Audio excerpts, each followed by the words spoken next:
Well, good evening, everyone, and welcome to another edition of the virtual Tack Room. I'm Lee Drake. Nice to have you along on this Saturday night, of course, Mother's Day weekend. So, a big shout out to all the moms out there this weekend, and we look forward to having you tonight. It's been another busy week across Prince of Rhode Island, and of course, around the Maritimes. And I will say that last week we started the show with some announcements around, of course, the live racing, which is going to start without spectators coming up on June the 4th. And then, of course, this week there was another announcement that went out, and that, of course, set the stage for the qualifiers as well, starting on May 23rd. So, it's been great to have those announcements. It's been very positive, and good evening to all the horse racing community out there, the harness racing community that continues to do their part during these times. And I have to tell you, over the past week, when we were putting the show together, and what a show we have for you tonight, we've had so many comments, texts and emails and phone calls, and I was out around a bit today to different locations, essential locations that we had to make some stops at, and it's so great to hear such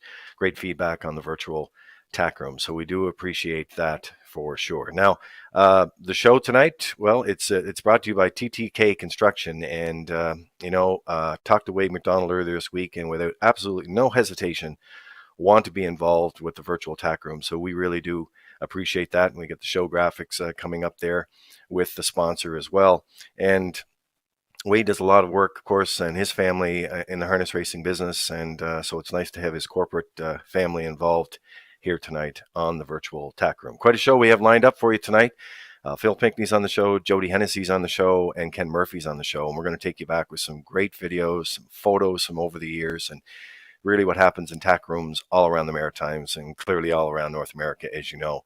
Just great conversation with some great friends at a time where we have to be apart, but we're coming together tonight on this Saturday night. And as a matter of fact, yesterday, that's how quickly things are changing.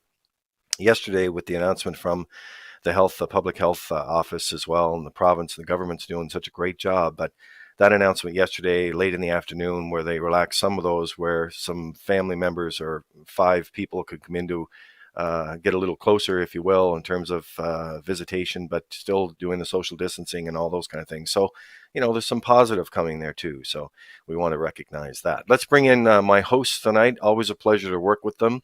And we're going out to Cornwall tonight, and my Red Shores co-host, he'll be with me side by side on the desk. Well, we won't be side by side, Peter. We'll have 2 desks set up in different locations. But welcome back, of course, for another edition of the virtual Tack Room, Peter McPhee. Great to be with you here tonight, Lee. Hi to Jerry, and hi to Kent as well. Happy Mother's Day to all the moms watching out there tonight. Looking forward to tomorrow. And Lee, as you mentioned, looking forward to those qualifiers on May the 23rd at Red Shores. There's going to be 4 dates, I believe, and then that means we're heading closer to that June 4th date, which everybody wants, Lee. That's live racing coming back to Prince Edward Island. So again, looking forward to that, and looking forward to a great show tonight. All right, let's bring in my second co-host tonight, and that is Jerry McCabe. Always great to have you on the show, Jerry. It's been an action-packed week setting up this particular show with all the great videos and the photos. Great to have you back on the virtual Tack Room tonight. Good evening. Thanks, Lee. It's good to be here. Welcome, Peter and Kent. Looking forward to tonight. Some great guests on the show. We're going to have another wonderful journey down memory lane. Phil Pinkney, Jody Hennessey, and Kenny Murphy. Lots of memories there, and lots of ground to cover. So looking forward to it. Also want to shout out to the mothers, my mother. Happy Mother's Day. To my wife Anita, and to all the mothers out there as well. Looking forward to getting back to live racing and qualifying in the future. Things are hopeful. All right. And the show creator tonight, and we've been back and forth a lot over the past week. As I was saying, Kent Oakes is on the phone there tonight. Kent, welcome back. Another edition of the virtual Tack Room, and we're pretty excited about this show tonight. We certainly are, and with good reason. We have 3 exceptional guests and some great memories coming up. I want to just echo the recognition to all the mothers on Mother's Day. My grandkids are very lucky to have 2 exceptional moms, and I want to give a special shout out to them. Okay, so let's, with the magic of technology, I know Scott McLean with UMI Sports is working all the control tonight. Universum Media page, that's where you'll find us. Let me give a quick shout out to those that are watching on Facebook tonight. And for those of you who may be getting comments, wondering if they're not on Facebook, how they can find it by going to redshores.ca, click on the live racing tab. And also you'll find there the virtual tack room, where you'll find that on the YouTube channel as well. So a couple of different areas for you to find the show tonight, and we'll roll on and take up the next hour or so. You never really have a time limit when you're in the tack room, and that's the same with the virtual tack room tonight. So let's go to Nova Scotia first. And when you talk about names in harness racing, there's always a name that rises to the top whenever circle you're in. And he's known as Gentleman Phil. He's raised some great horses over the years, and just a well-respected horseman. Phil Pinkney is our special guest tonight and joins us from Nova Scotia. Good evening, Phil. Good evening, everybody. Good evening. Thank you. Phil, it's good to see you tonight. First of all, like we like to ask every guest when we get rolling, how have you been over the last several weeks? What we're doing in unprecedented times, but how are you and your family getting along? Well, everything's pretty good so far. Thank you, Lee. We're staying healthy, I think, and everything seems to be all right so far. We're sidestepping all the issues and everything. We've had a lot of hard times, especially here in Onslow. Here we've had in Portapac. There we've had on top of the virus. We had a lot of other bad stuff going on, so we survived all that. So that's good. You know, it's our hearts are with you, Phil, you and all the racing community over there, and the community in general, for sure, in Nova Scotia. We want to start tonight. There's such a storied career, and we're going to take you through a few videos and some great photos that we have in our photo parade tonight. But for the viewing audience tonight, and I know there's a lot of people that's tuned in tonight know a lot about Phil Pinkney, but maybe would like to hear a little more in terms of how you actually get started in harness racing. Well, I'll tell you. When I grew up, I guess we down Yarmouth County, down the other end of the province there. And as a little fellow, we always had a lot of horses, and we done all the farm work with horses, and we used to go around and do people's farm work with horses. And my father picked up some kind of a horse there in Yarmouth County, and they had a racetrack down there at that time, and the exhibition grounds, and everything just seemed to get started from there. And we moved to Truro, and my father moved to Truro, and then I came up here and started working at the track. I guess I was only 15 or 16 or so, and it just seemed to started and went on from there. And I don't know, I got involved in the horse racing, then I kind of got a few horses on my own, and started with Scott Weeks, and I think maybe I've been the only fellow that took a racehorse down in Scott Walsh, who lived in Port Wallace, Dartmouth. Had a horse called Nova G, and I put him in the sulking and put him on the ferry there down in Dartmouth, and went across to Halifax and took him up and got him shod in the blacksmith shop, Dave McCullough's blacksmith shop, and then took him over the Commons and raced him when they raced in the Halifax Commons. So put him right on the ferry and the sulky and everything. So that was a while ago. Probably couldn't do that now. How did you do with him, Phil? Pardon? How did you do with the horse at the Commons? Well, he was pretty good. I didn't drive them. Mr. Weeks there used to drive. Scott Weeks was, he used to come over and drive him, then bring the truck and box over, and then we truck him home in the truck. But he used to drive him over there, and then they raced the Halifax Commons. That was a pretty big thing back then. Them Halifax Commons, they had a lot of good racing back there then. Yeah, but he was pretty good on the ferry. And what about your first horse, Phil, and your first win? Can you remember that for us? I had a little horse called Jenny Belfast. I don't know. I think she was really coming from the PEI, I think, and I bought her. I forget who I bought her off of now, but I think I got her, and I think she was one of my first horses I drove and had a win with. But I just forget how fast. It wouldn't be very fast, probably. No. But then we went on, and I went on and picked up a few. I used to have horses for a little lady from. I think Lena Mara had a horse, Mrs. Mistackless. She had a horse called Impact and Real Fingo and April Bud and some of them horses. Lena Mara had them first, and then I had them. And I remember he used to go. He could pay Impact. He was kind of a bully little fella. He could pace around 210 or something like that. But he was all right. Yeah. So that was kind of getting in, starting on my own. Yeah. In addition to your long. Sorry, Go Phil. ahead. In addition to your long career here in the Maritimes, you also spent some time racing in the northeastern U.S. Can you tell us a little about that adventure?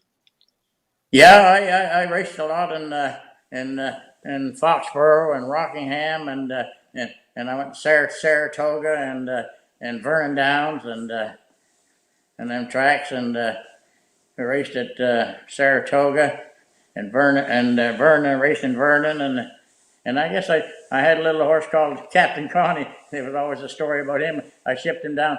The guys owned him I raced him around Foxborough and Rockingham. Nice little horse. And they wanted to send him down to Libertydale for a race. And Herbie Weisner, I know, probably a lot of the horsemen remember Herbie Weisner for Pictou. He was down there. He went down and looked after him, and they wanted to send him down there for a race. So the guys knew that Mr. Lynch, he was the race secretary of Libertyville. So went down and put him in to go down there. He never got in for about 10 days. And I said, oh my, he probably won't be worth a nickel. Never done nothing. A horse called Captain Conti.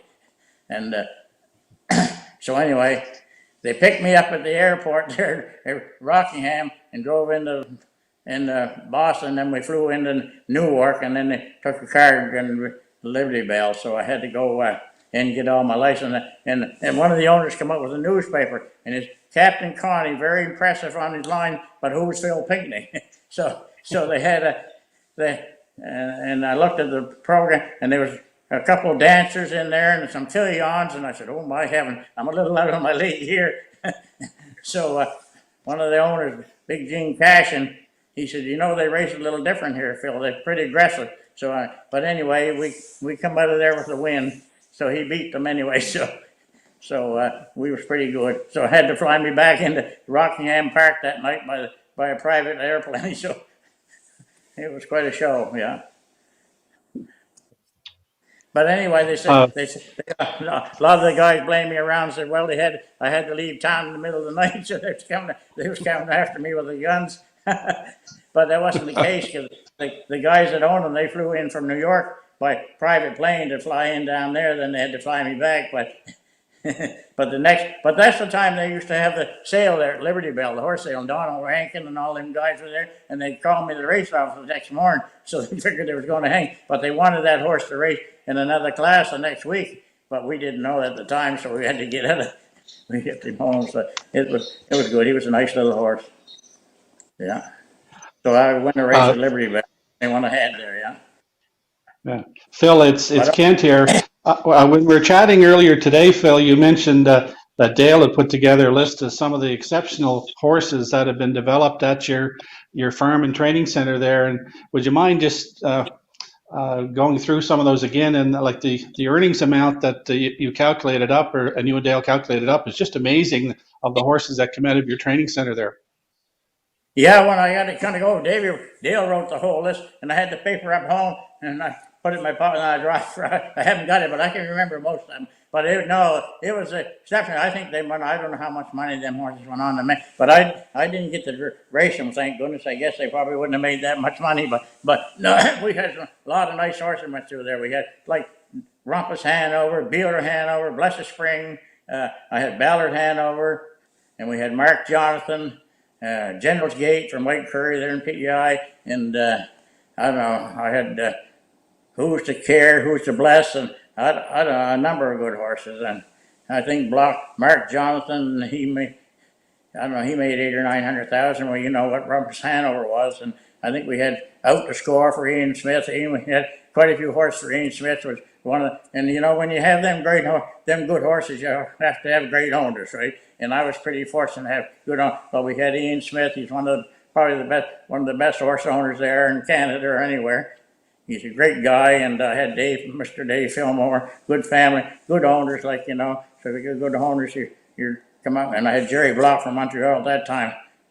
And I had Farm Girl Hanover, and I don't know who else I had there. Oh, a mare called Empty Feeling. She was a dam of Ponder, and Jerry Block, I think, sold her a little early. She made 400,000. But I think the horses that were trained down there in Muscatine that time probably went on and made maybe $3 million or so. I would say that much anyway.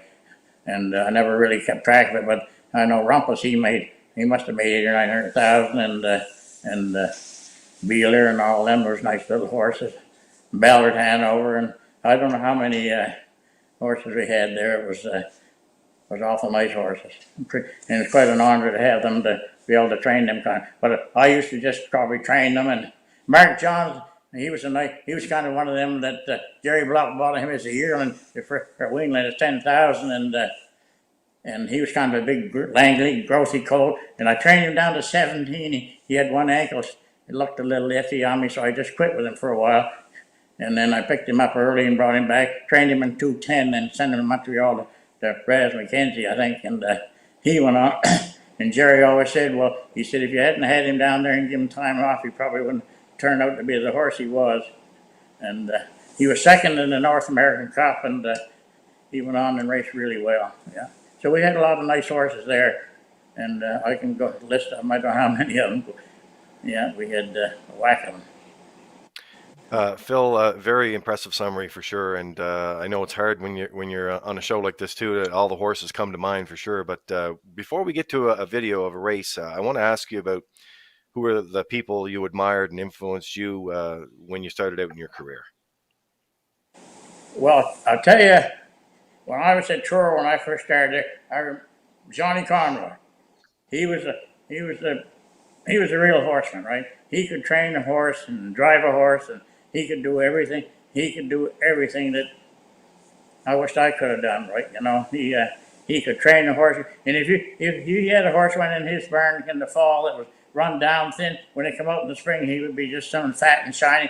But he could really train them great, and really professional, So I always wished I could be as good as him, but I don't think I could ever be that good, He could drive a horse, train a horse, and do everything. Yeah, he was one of my favorites. Phil, this week when we announced, and even earlier today when we announced that you were coming on the show, that was a compliment about your horses as well. How well they always looked. They looked so great every time they went on the track and around the barn. So you certainly have that compliment, and many, many more today. Look, we're going to take you to our first video tonight, and I'm going to ask Jerry to set it up. A very special moment. I'll never forget that night as well. A big crowd there back in 2007 for Gold Cup and Sarser Trial number 1 with Ashton Gale. And Jerry, over to you to set up that particular night on the virtual tack room. Thanks, Lee.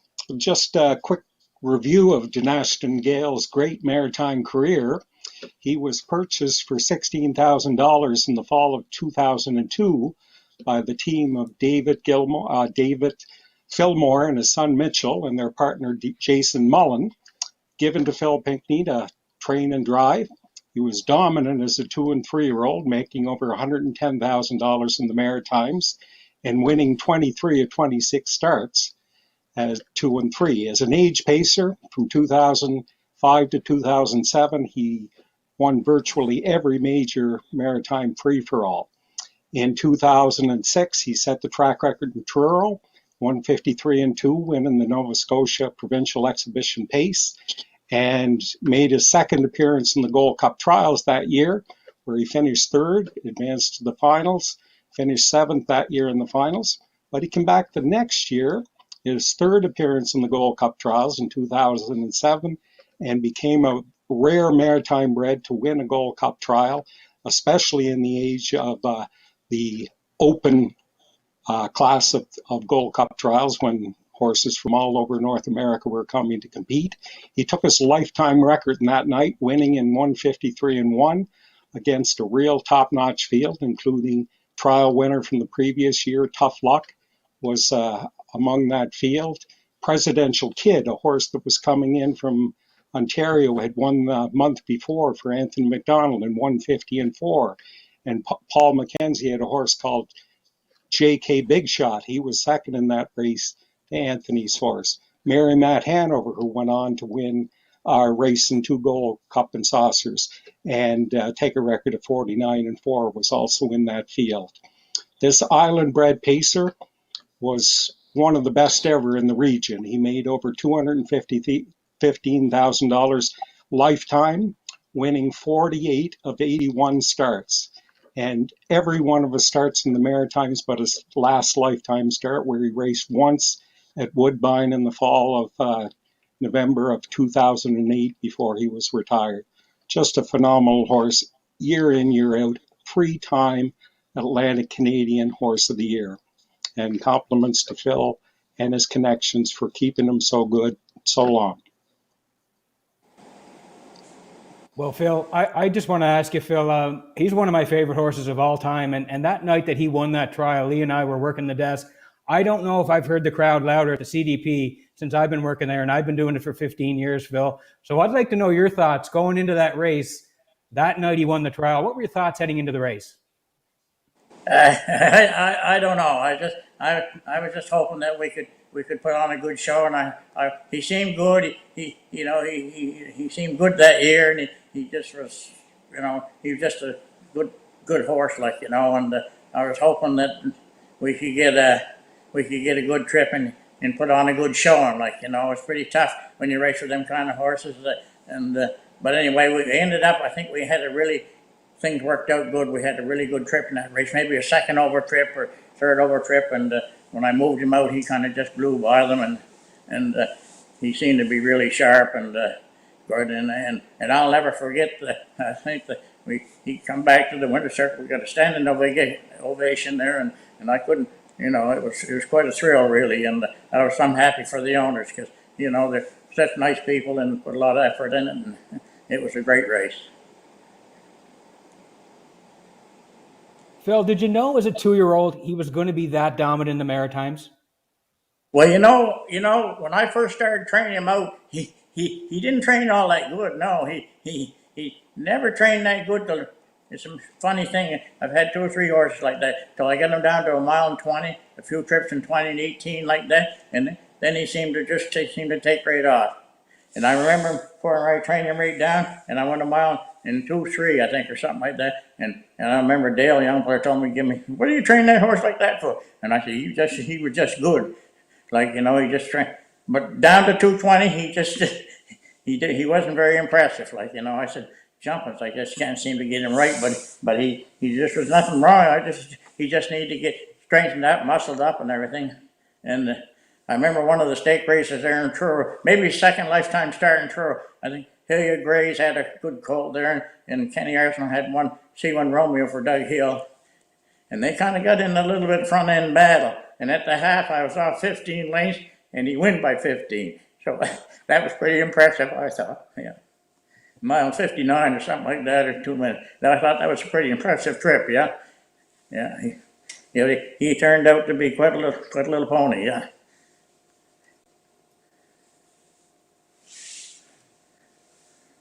But like I say, early on training down, like I don't know, he just needed time to get muscled up and develop. Once he got through them 220 miles, then he seemed to leg up and muscle up, and he just kind of went on from there and developed into a pretty nice horse, yeah. Yes, dominant as a 2 and 3-year-old. Phil, we're going to take a look at the race here now. 2007 Gold Cup and Saucer trial number 1. We'll get your comments after the race, but let's watch it first. Okay. Here's trial 1. Tough Luck, Lies the Truth. Underground King, Harmony P. J.K. Big Shot, Presidential Kid, Denaston Gale, Mary Mad Hanover. Here they come. There they go. They're off and pacing, and Tough Luck along the rail, leaving out. Rough gated Underground King into the turn as they race to the opening 8th, and rail control for Mario and Tough Luck on the lead. Pacing second on the rail. Harmony P's going to get a good trip. Up on the outside, Presidential Kid going to move forward 3rd, racing from 4th. Along the inside, Lies the Truth. Pacing 5th along the rail. That's J.K. Big Shot. Denaston Gales away 6th. Mary Matt Hanover 7th. Trailing the field and very rough at the back. That is Underground King. 26 and 4. Boom! Just like that, that is Mario by Yarjan and Tough Luck in the early going here. Up the upper turn and down the stretch. They're in front of us first time around. Tough Luck at the midway point, the leader. In the 2-hole, Presidential Kid up on the outside. There goes J.K. Big Shot on the 3rd. Harmony P 4th down the rail. Denaston Gale gets second over, covering the outside. Fifth, Lies the Truth. Sixth at the rail. Into the turn, Mary Matt Hanover. Seventh to the outside. Underground King, the trailer. 55 and 4 for an opening half mile. Halfway up the backstretch, going to 3/4 next. And the leader, Top Lock, coming 3 wide on the outside. Now taking dead aim at the leader. Denaston Gale coming on for Pinkney. Third towards the rail, Presidential Kid. Racing from fourth. Up on the outside, JK Big Shot. 124 and 2. And could it be true? Denaston Gale coming off the turn. And he's leading. And he's driving away here, folks. Denaston Gale and Phil Pinkney have won trial number 1.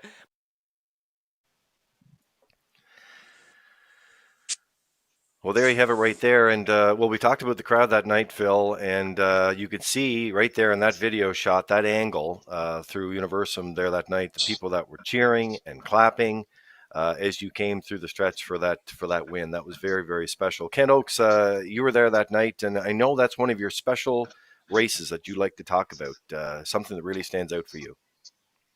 Oh, absolutely. The crowd was, when Phil tipped 3 wide in the backstretch, the roar from the crowd that night was just amazing. People were anticipating that they were going to see, a maritime bred win a trial, which, as Jerry mentioned, has been rare recently. But, Gale was just exceptional that night. Phil gave him a great drive. Phil, what were some of the characteristics that made Denaston Gale such a special horse? Well, it's hard to say. He just he was full of himself. He was all horse, like, He was no kid's horse, like, He was just he just had that spirit, like, He could get pretty feisty, by times, but he was smart. He was a smart horse, but he was a great gaited horse. He had that gait in the heart, like, But he couldn't pace a step for his leg. He couldn't get. He wouldn't pace any for your leg, like, he had the hobble, but he were 62 or 63 inch hobble, but he had that will to leave when you moved him out 3 wide. I know there's some other races I think back after, when I just watched that race, it was brought back a great memories, and but he seemed to be, if you moved him out in the last quarter, like if you had to go 2 3 wides, he could really turn on the burners, like, and he seemed to like that. In a lot of races, a few races back, I thought maybe I didn't quite give him the chance that he should have had to win, just kind of maybe a few stupid drives, but anyway, he had a great will to win, and he was just a really nice horse, and he was a pretty sound horse all of his life. He never had too many issues, and but I remember that we used to truck. He had to go away for a race. He'd be laying down sleeping in the stall, and you heard the truck and trailer put up from the barn. He'd just be right up and bouncing, ready to go. Yeah, he was just a nice horse, yeah. Yeah.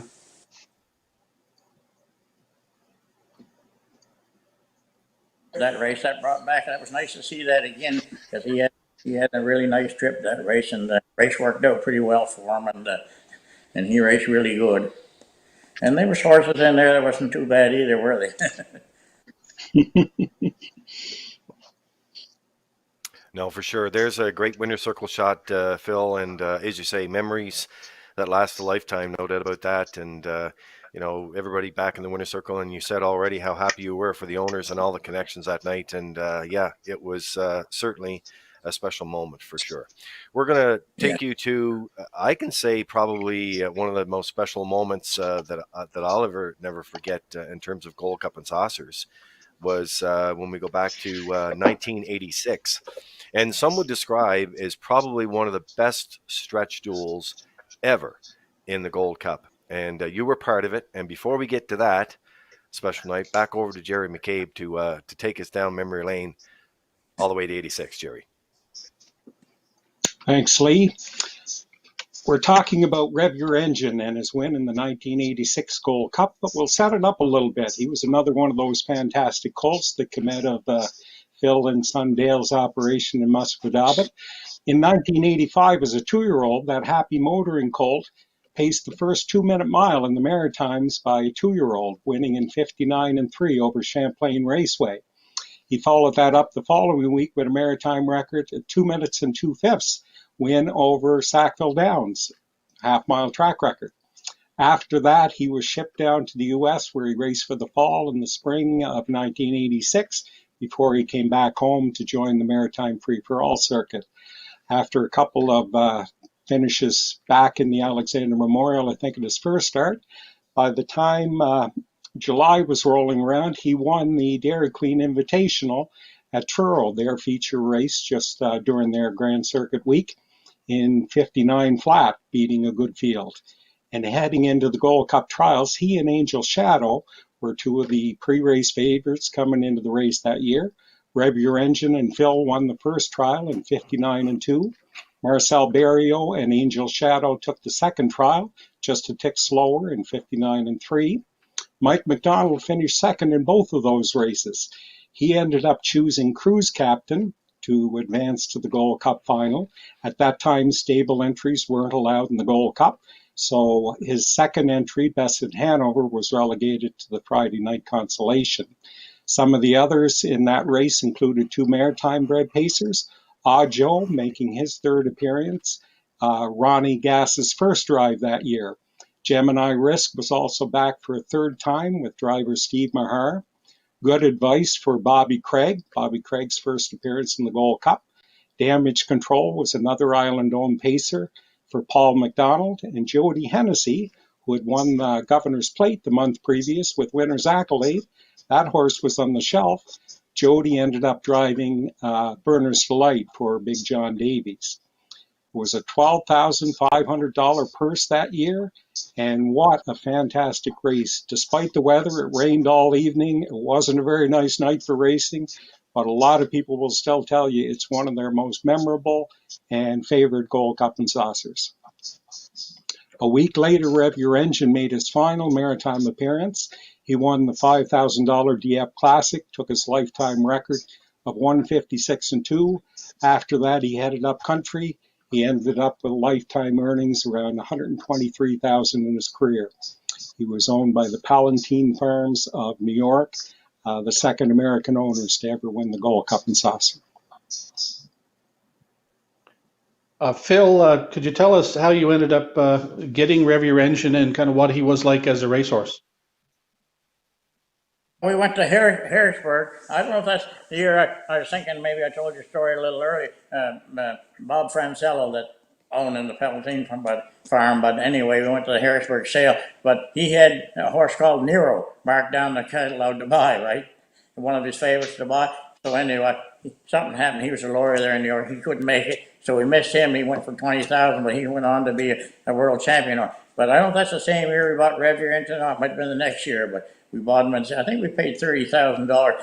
His sire was, I don't forget what he was buying now. Precious fellow, no, one of them horses. But he had his mother was a pretty good horse.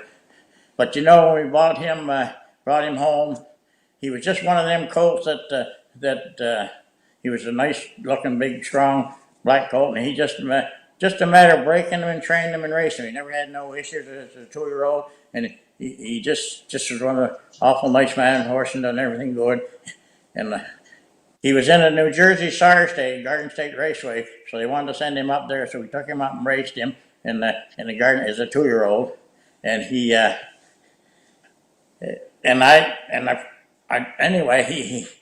left out of there. Jimmy Doherty had a little horse in there called, I forget what his name was, but he was the favorite. But anyway, I went to the front, then Jimmy come and I let him go, set the 2-hole, and at the head of the stretch, I seemed to have a ton of horse, and I thought I was a winner. And he got stepping, made a break. I don't know what it was, or the track was slippery or something. I should have probably had corks on him or aluminum shoes or something, or his hobbles up the hole. I don't know, but he made a break on me, and it was some sickening because I'm sure he could have been a winner. But anyway, we left him up there, and I came home, and he left him up with another trainer race, and he kind of went backwards a little. He kind of got a little sulky or something. I don't know, whatever. So they sent him back to me that spring or summer, early summer, for the Gold Cup year, and I had him down the farm there, must get out, and I used to just turn him out for a few days, and I'd jog him a day or two, and I turned him out, and I kind of brought him back gradually like that, and then I take him down and race him, and then I'd turn him out, and I wouldn't do much with him. And you could see him coming back, and he coming back, and getting better and better and better. And finally, toward getting handy to go, I got so I could train him a little bit, and that's when he kind of come back to himself, and he went on and raced really good, like in the Gold Cup and them races, yeah.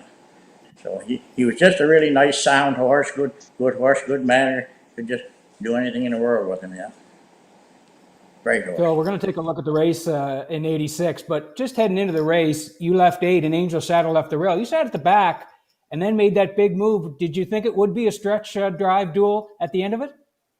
Well, I think actually, you know, he got a little bit steppy in that first turn. That's why I kind of got, and I just kind of had to set on him, and I lost a little territory there. And he got a little steppy on me for some reason. Whether he was slipping in the mud or what, it was a little bit greasy that night, that's for sure. And he, I don't know, it didn't look good. It didn't look good there, and I know the owners and them all flew in. The big crew of them all flew in from New York to watch him race. So I imagine they were biting their nails about that time. But anyway, he kind of got him out and got him in out the roll, and then once he got kicked into gear, he just kept grinding her out. And I don't know. Marcel had a nice horse there, an Angel Shadow. He was a really nice maritime bred horse, one of the better maritime bred horses around, I thought. And Marcel, he always done a great job. He was a hard man to beat on the track. And but anyway, ended up quite a little battle, and we were just fortunate enough to come out with a nose out in front. All right, let's take a look at the race. Here it is. Phil, we'll watch it. Get your comments after the 1986 Gold Cup and Saucer. Race number 10, top of the stretch, the 27th running of the Gold Cup and Saucer has 1 Angel Shadow, 2 Burner's Delight, 3 Gemini Risk, 4 Oddjo, 5 Good Advice, 6 Cruise Captain, 7 Outside Damage Control. Your trailer is 8 Rev Your Engine, 8 starters, Gold Cup and Saucer. Here they come.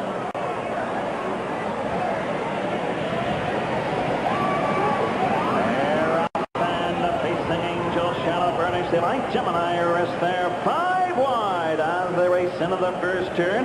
It's Angel Shadow, your leader up front. Burner's Delight racing second. Gemini Risk drives up on the outside third. Oddjo went along the rail fourth. They're racing up the backstretch going to the opening quarter. It's Angel Shadow on top. Burner's Delight, Gemini Risk parked out third. Oddjo up the rail and fourth. Cruise Captain racing fifth. Damage Control, Rev Your Engine, and a Good Advice trails. They go by the opening quarter, racing into the third turn. Angel Shadow, your leader up front. Burner's Delight racing second. Oddjo now shows third. 29 and 1 by the opening quarter. They swing off the top turn, racing through the stretch. First time approaching the half-mile mark. It's Angel Shadow on top. Burner's Delight racing second. Cruise Captain drives up on the outside third. Oddjo at the rail and fourth. There goes Damage Control, 1 and 5. Gemini Risk. Rev Your Engine moving from 7. Well back, Good Advice. They race into the turn, moving to the 5/8. Half mile in a minute to fifth. It's Angel Shadow on top. Burner's Delight second. Cruise Captain on the outside third. Oddjo down along the rail. Rev Your Engine is flying on the outside. They're racing down the backstretch, going by the 3/4. Angel Shadow. Here comes Rev Your Engine. He's flying up alongside Angel Shadow. It's Angel Shadow. Rev Your Engine keeps on coming. 1:31 by the 3/4. Angel Shadow. Rev Your Engine. They're neck and neck. 2 of them in contention. Angel Shadow. Rev Your Engine is coming on. Rev Your Engine. Angel Shadow. Angel Shadow. Rev Your Engine. Who's gonna win it? Angel Shadow. Up for 3 is Oddjo. Ladies and gentlemen, we just witnessed quite a horse race here at the CDP, and Well, there's Boomer Gallant with that call. I'll never forget that call and that stretch drive, Phil. I couldn't help but think when you were flying down the backstretch and from where you started from, your owners from New York must have been on their feet at that point. That was how does that make you feel to see that race again? They probably had a gun wanting to shoot me, like you was doing way back there. But no, that's quite a race, really. It's pretty exciting to watch it. And but like I say, he got a little bit steppy in the first turn. I got shuffled back, but sometimes I can get a little stupid like that anyway. But he put on a pretty game effort. He made a nice drive. Angel Shadow didn't give that race up very easy, did he? Didn't look that good for a while, but they had quite a battle down the stretch. I'll tell you that. But it was a pretty exciting race, that's for sure. Mhm. And there was You know, some there's muddy a that night. It was track. it was muddy, and there's a photo coming up here, Phil, with I believe it's the stretch. There it is, the stretch. You see just how There it muddy is. it is. I'm The horse interested was to all muddy. know. Did you say what did you and Marcel say after the wire? I mean, that did you have anything to say at that point? Well, I don't forget. I forget now, but we probably said something. I said I didn't. I really didn't know. I didn't know. Like it was hard to see. I had so much mud in my face and everything that Marcel probably didn't have so much, but I think he cut the race, so he was a little mud free probably. But anyway, I wasn't sure if I wanted it or not, and he just seemed to get up to the last little bit and get his nose out in front, and it was a pretty exciting race. I tell you that. Yeah. Absolutely, it'll go down in history and still does as one of the best races, one of the best stretch drives of all time, and the crowd there that night as well. The rain certainly didn't dampen any spirits that night. Gold Cup and Saucer in '86. We're going to roll No, the center field. I some remember the photos. center field was full, wasn't it? The center field was packed full of people and everywhere. Yeah. Hard to win So one we're of going to them bring in races a few now in photos. 59 or 2-2, ain't it? Yeah, that's right. Um, Yeah. I know Scott has some photos here we're going to roll into to take you through. The first one here, I'm going to hand over to Jerry. This was a Maritime Drivers Championship, I believe, Jerry. Yep. Back in, this is from 1974, the Olin's Maritime Driving Championship. It was hosted at Sackville Downs. This was the second annual. They had the leading driver from each track in the Maritimes gathered to represent and have a driver's challenge. And at the end of the day, over on the far right, Billy Companion Jr. of Summerside took away the hardware. From left to right in the photo, I don't recognize the representative next to Phil Pinkney is the driver on the far left. Next to him is George Stix Frizzle from Brunswick Downs, Bobby Stevenson from EPR, Joey Rankin from Sydney, Gus Ratchford would have been probably from the Halifax Horse Owners Association, the winter racing on the Commons, Sid Stead from the CDP, and Doug Ratchford from Sackville Downs, and then the winner on the far right next to Jack Cruikshank, track manager at Sackville, is Billy Companion Jr. Phil was in quite a few of these over the years. Between you and your brother Dave, I think you probably were regular participants. Phil won the following edition in 1975. Do you have any memories of those early gatherings for the Maritime Driving Championship, Phil? Oh yeah, they were great. Yeah, I was kind of sad because they didn't show me winning one of them, but I got beat there. But no, they were pretty good. They were pretty nice to have that. I think they created quite an interest, and there was all quite a bunch of good drivers there. Anytime you can kind of finish in the first two or three against them drivers, you're doing pretty good. And but yeah, I remember quite a few of them we had, and we ended up pretty lucky over the years in them. Yeah. This is a photo of Phil's first win in the Gold Cup and Saucer with Nickname. This is the 78th edition. It was a wire-to-wire victory in 2:02 and 2. It was a record fifth win for the owners, Eric and Harry Webby. Nickname was a son of Samson Direct, became the third three-year-old to capture the Gold Cup, and he turned back another three-year-old and his arch rival Patton Hill, who was driven by Roach McGregor. Nickname won 10 of 27 starts that year and took a lifetime record of 2:02 over Brunswick Downs. From the left, we see Wayne and Eric Webby and the Webby family, Lieutenant Governor Gordon Bennett, Nickname Phil, and the Gold Cup and Saucer ambassador that year was Sandy Matheson. Can you tell us what your memories are of that race, Phil? Yeah, I can Yeah, you know, it's so funny. I remember all week over there that horse trained him, and he seemed really good. He was a really nice little racehorse. But the big show was Patton Hill and Mr. McGregor Roach. Of course, Roach, you know what, Roach was a really top horseman, a really good driver. And anytime you get into a race with him, you know, if you wanted to beat him, you had a battle. He was a good horse.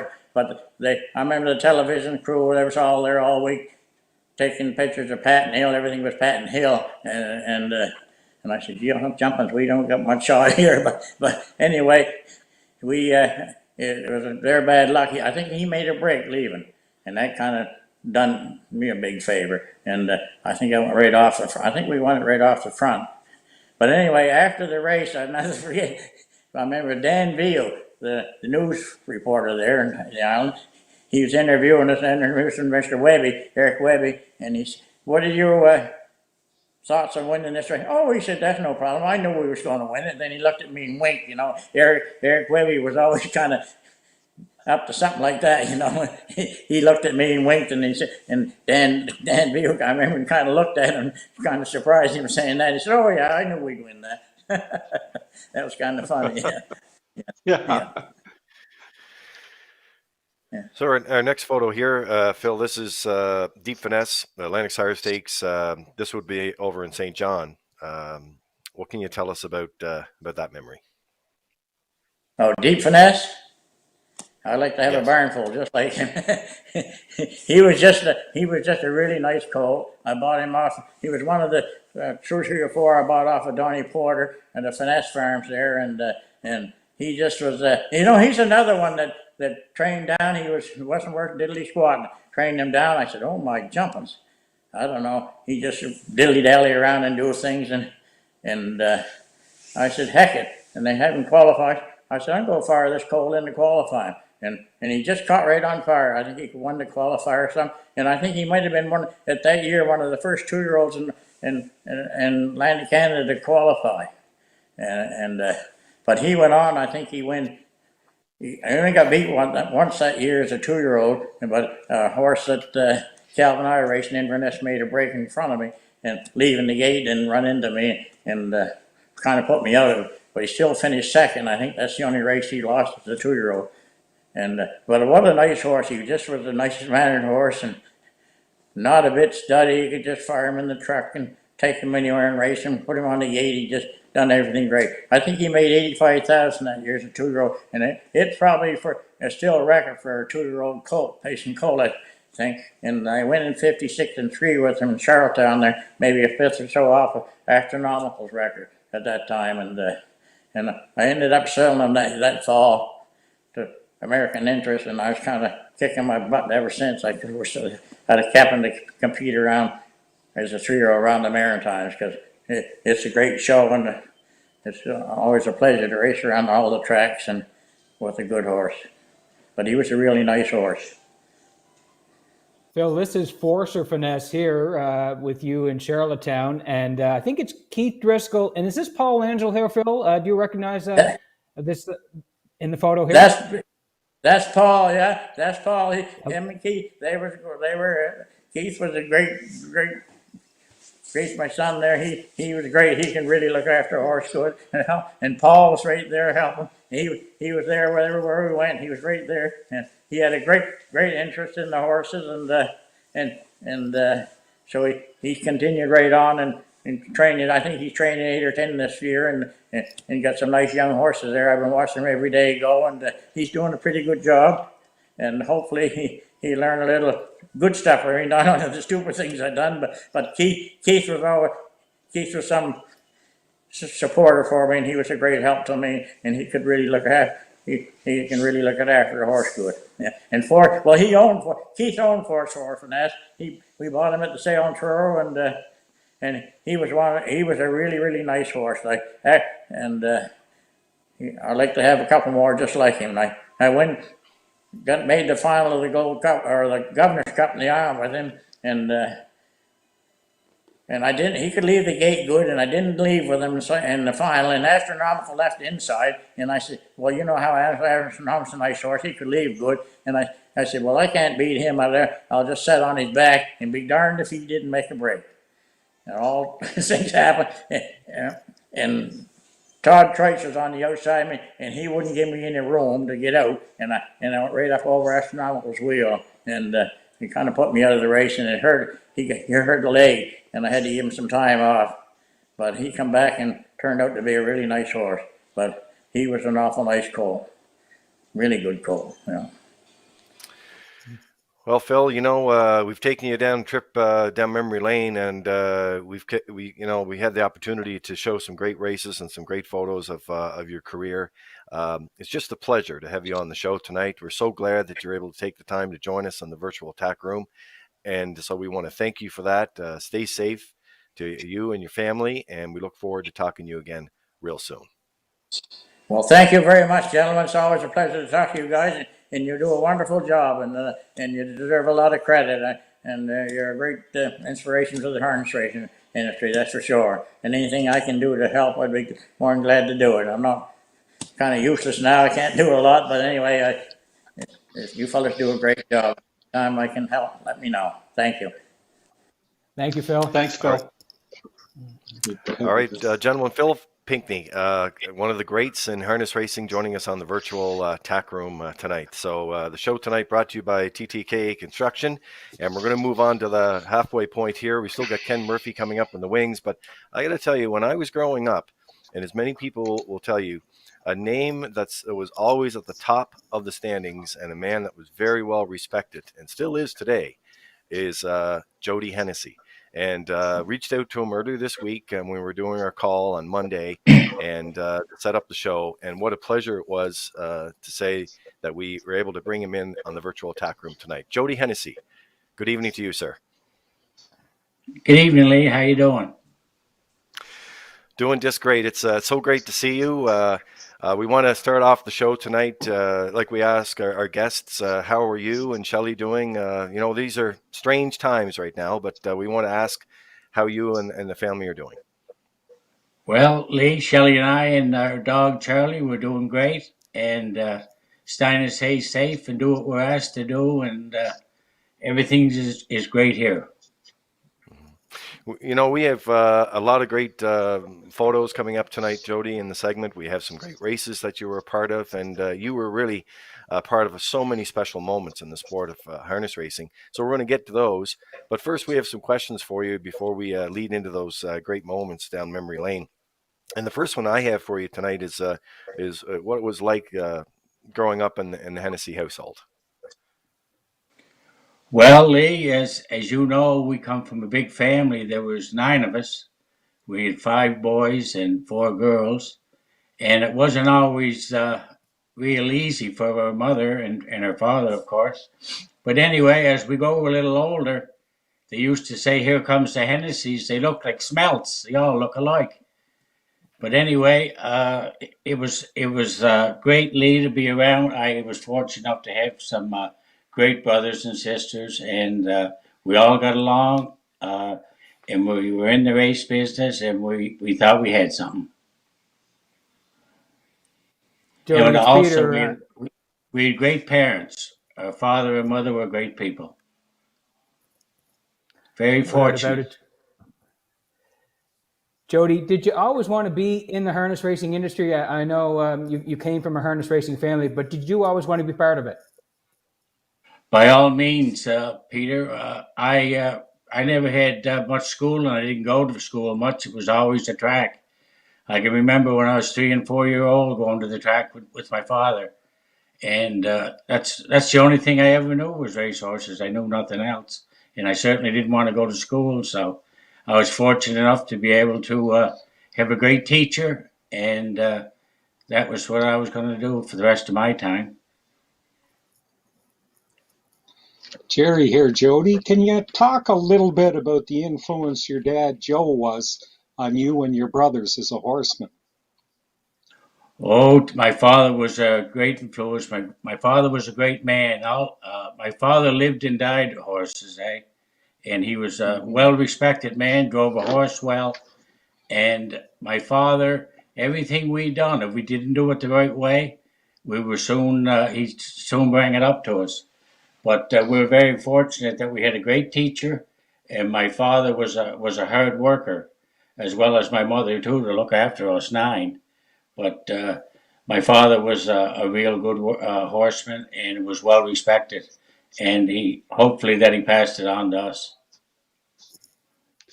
Jody, it's Kent here. I know that your cousin and my friend Mike Campbell speaks really highly of your dad Joe, and I was lucky enough to know him.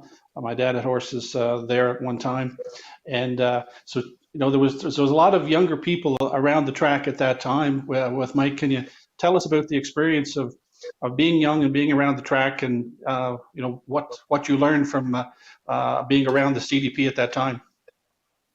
Well, when you're around a fella like my father, when we were kids there, my father was so well respected. He was a very honest man, my father, and everybody looked up to Dad. He was probably one of the better horsemen at the track at that time, and always had a big stable, and always kept things the way things were supposed to be kept.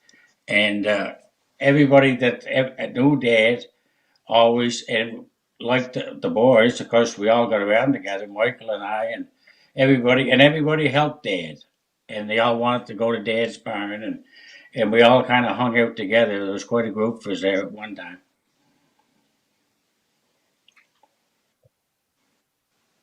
Jody, I want to take you into one of the first segments here, and we actually struggled to get some segments because you were involved in so many great sports moments over the years in harness racing. But I'm going to take you back to a day that many Islanders remember, and some viewing the show tonight may not remember, and how big it was. And that was 1983, the Royal Visit Pace.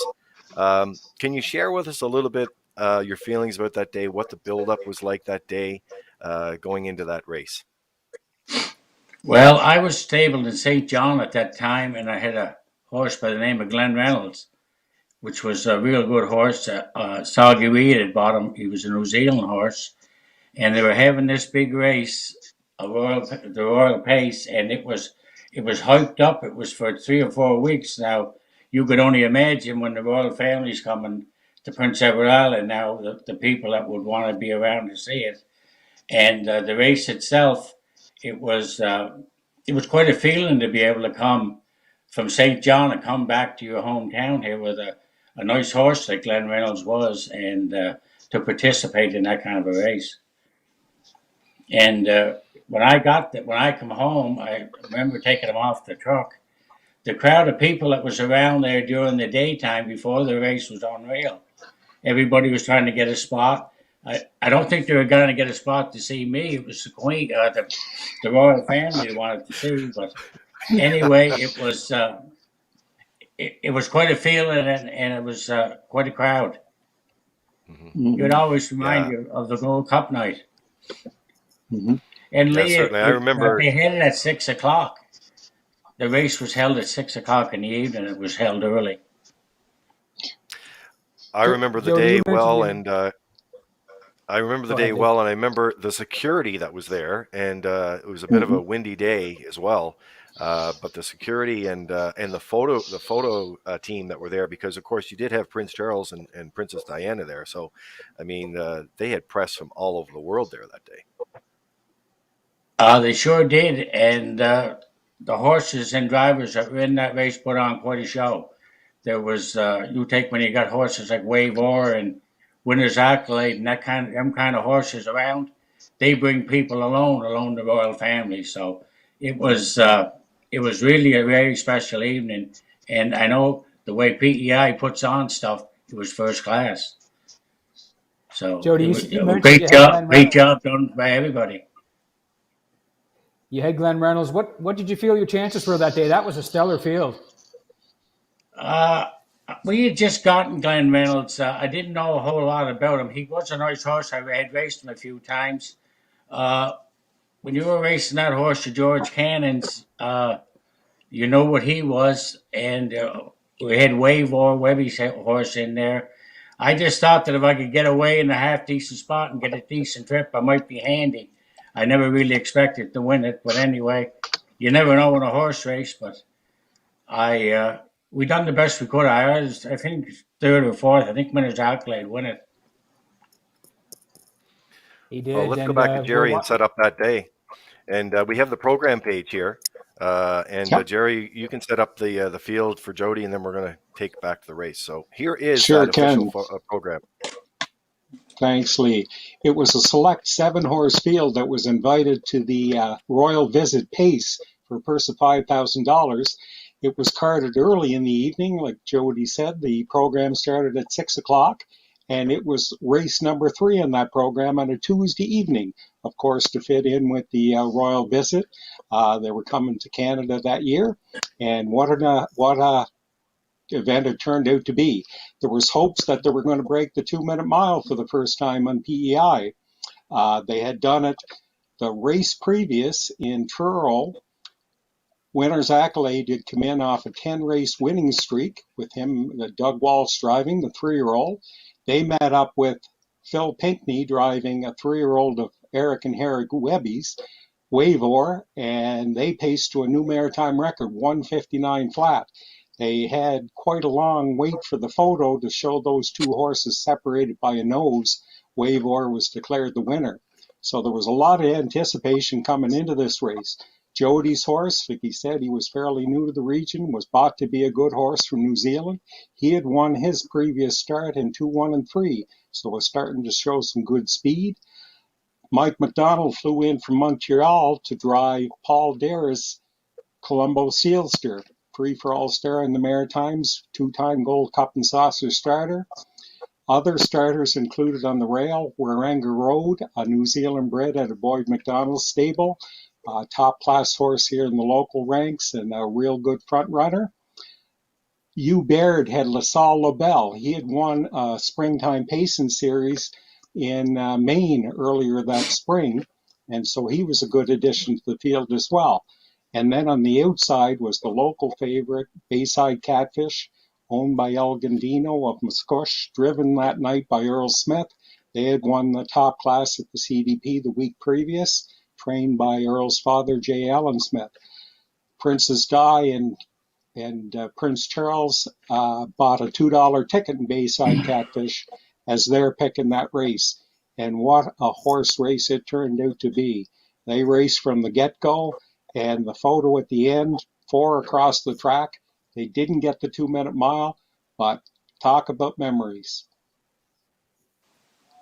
It was a great race, Jerry, and we're going to get a look at it here now. Jody, we'll get your comments after, but let's go and watch this race.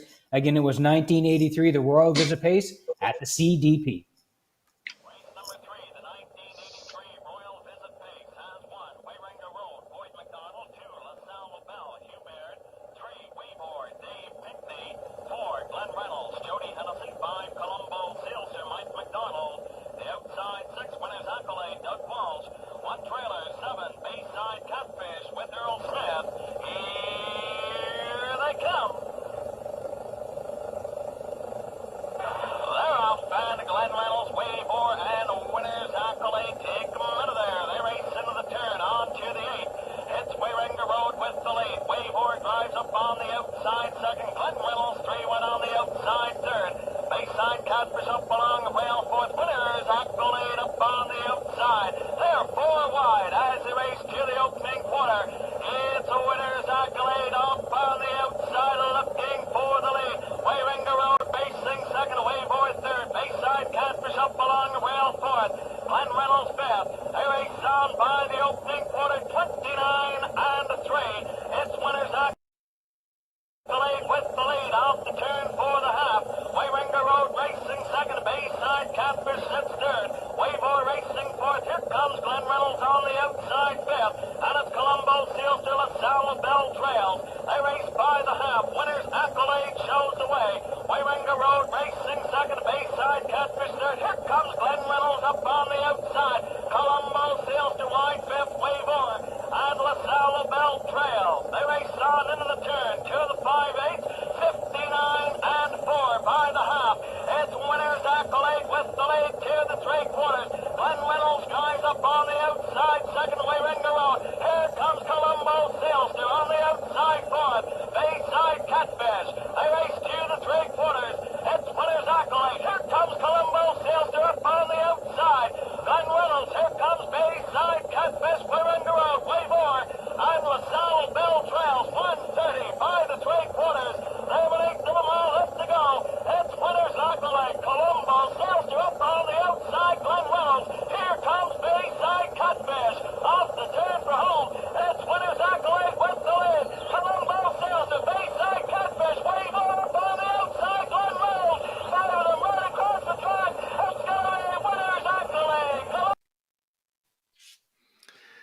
Well, Jody, there's a shot. We talked about the crowd that day, and there's just another glimpse of it right there, and just an exciting finish. When you see that race now, and to go back to '83, what kind of feelings do you get of that? Well, the first thing, Lee, is when I watched that race, I couldn't believe how poor I drove him. Uh, he must have been out 3 parts of the mile. I guess I must have thought I laid over them. But anyway, I sure give him a chance to win. But no, he didn't get the best journey in the world, and it was quite a race. I mean, the best horse win it. But anyway, I couldn't believe I drove the horse that poor. Well, it was certainly one of those days that you'll never forget. I know the many people that were in the crowd that day will certainly never forget. I was there as a kid, and I'll never forget it. I remember seeing several photos of that event that day, and just seeing the royal couple arrive at the track that day and get into their seats. Of course, the box seats were out front at that time, and it was an open air section, so it was really quite something to see. And Peter, I know you had quite a few memories and comments about seeing a race like that. Take it back to '83. It's so fun. Sure, Jody. As a driver in that race, were you surprised Winner's Accolade was 4 wide before the quarter and driving onto the front in that race? I really was, Peter. But when you're sitting on a horse like Winner's Accolade, you could pretty near move him anywhere. And he liked to get up around the front end. He raced. He was a hard horse to beat when he was on the front. And Dougie done a great job with him. Of course, Dougie drove most of his career. But anyway, no, he could see what was going on up front there, and he didn't want to be stuck in behind some of the dead stuff. There was quite a speed duel up front there, so he took advantage and went around a whole bunch of us, and then took control.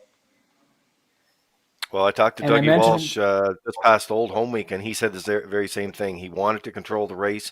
He was going to get there. He didn't realize he was going to have to go, that hard to get there, but he certainly Yeah. did get there, and what a race it was.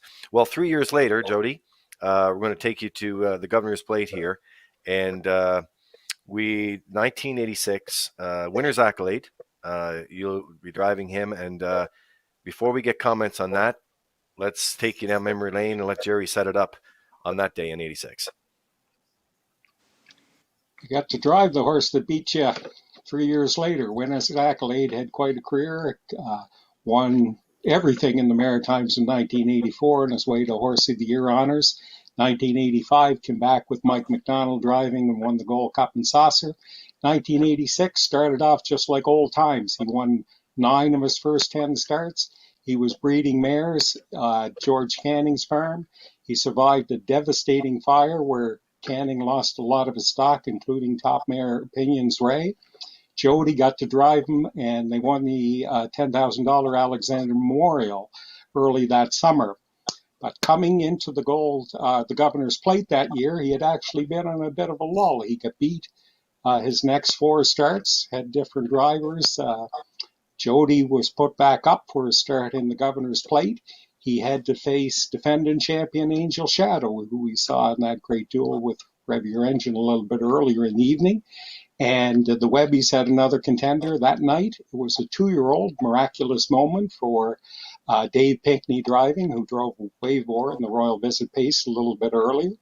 Also had a top field, including the Paper Maker, Henry Smallwood driving him at that time, Burner's Delight with Earl Smith in the bike, Duke Bullet for Danny Romo, Glengyle Galaxy, and Guaranteed Chance.